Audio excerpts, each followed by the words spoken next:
Okay, hello everyone. Here I want to provide a tutorial on how to turn off the alarm on Samsung Galaxy A55 5G device. Well, many people set the alarms to wake up at specific times to ensure they are ready for work, school appointments, or other scheduled commitments. If you have activated the alarm on your device, then you can turn it off or delete it by doing the steps. First thing first, you have to go to the clock app on your device. So select the alarm.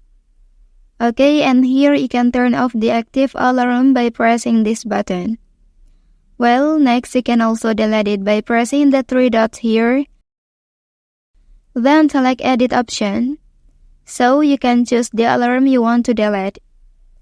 And tap the delete option here. Okay, so now the alarm on your device is successfully turned off and deleted. Well, that's the tutorial on how to turn off the alarm on Samsung Galaxy A55 5G device.